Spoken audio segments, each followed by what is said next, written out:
عرفت الله ربي أشرق النور تسلیت قلبي ملأ البشر حياتي مذ أضاء لنډه کیسه. دربي يا لسعدي وهنائي يا لفوزي رالیږونکی حمدالله حلمیار.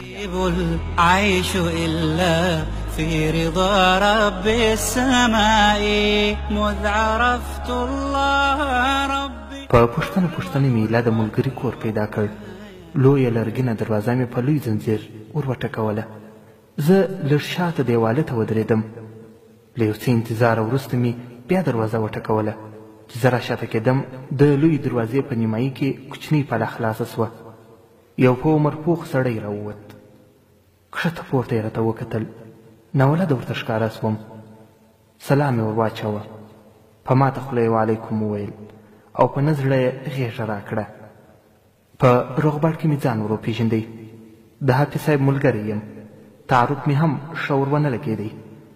ویل حافظ خو نسته. که رښتیا د هغه ملګری یې نو په دې به هم خبره چې هغه چیرته دی. اکا زه د حافظ د ډېرو نږدې ملګرو څخه یم. د هغه شهادت ډېر غمجن کړی یم. ما د هغه وروستۍ نښه تر تاسو را رسول غوښتل.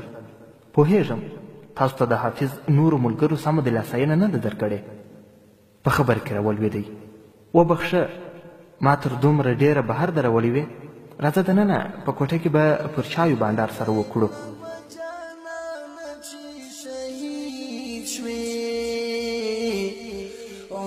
زما د خوږ زړګي درمانه چې شهید شوې زما د خوږ زړګي درمانه چې شهید شوې زه دې د غمو سره هم راکړم او ته لاړې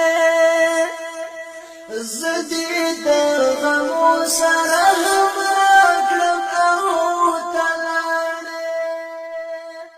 مېلمستون په سرای کې دننه و، خو د کور له خوا یې د پردې انتظام نه و. د حافظ پلار تر کوچنۍ دروازې سرای ته ورننوتی.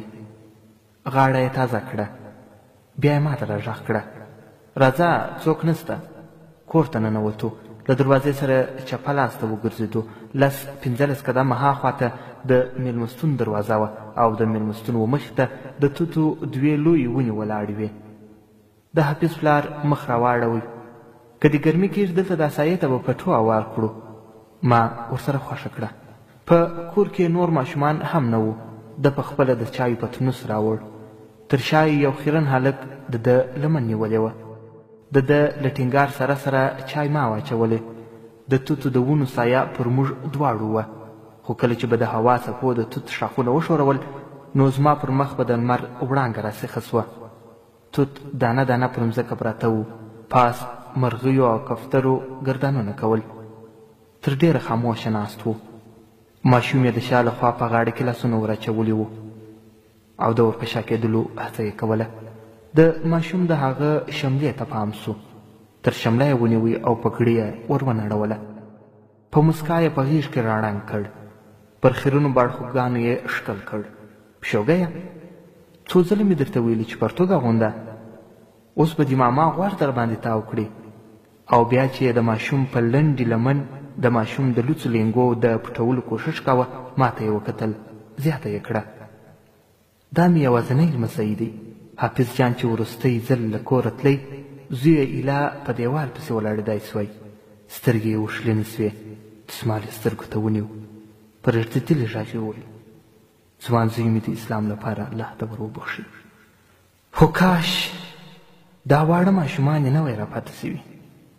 دا لمسی مې چې هر ځل وینم د حافظ جان ماشومتوب مې سترګو ته جګ ودرېږي. څومره په مینه او په ناز مې رالوی کړ.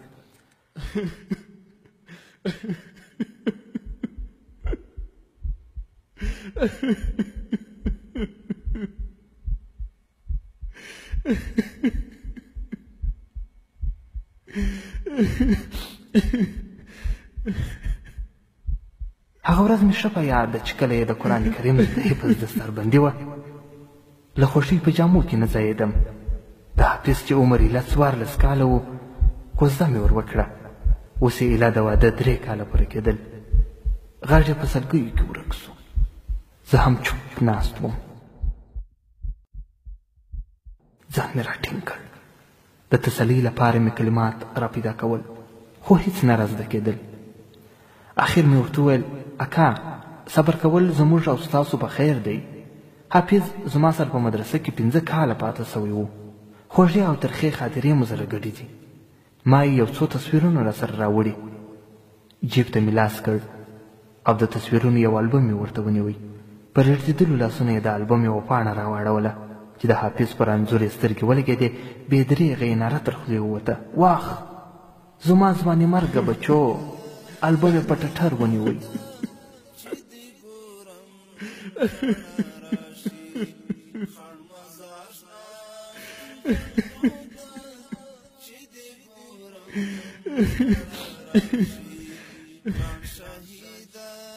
بیا یې ښکل کړ. ماشوم هم ورته ځیر سو. په تنکۍ ژبه یې ویل اګاجان اګاجان. بیا یې د کور په لور منډه کړه. پلار یې په دسمال سترګې وچې کړې. راته ویې ویل ګرانه زه د حافظ جان د له لاسه ورکولو وروسته ډېر بېنوا وم. ما تسلیت ته ډېره اړتیا درلوده. که څه هم زه مې د زوی په شهادت یوه خشنه یم خوابدی سوی، خو د حافظ جان د کومندان سړې رویې ډېر ودردولم. د جنازې په ورځ راغی یو ګړی د درواغو تسلي راکړه، خو له هغې تر ننه مې بیا په سترګو نه دی لیدلی. نه دي وای راغلی، خو چې زما پر زخم یې مالګې نه وای راډوړولي. هغه ورځ یې څو کسان رالیږلي وو او د حافظ وروستی یادګار د هغه شخصي توپنچه یې ورسره یووړه او بس.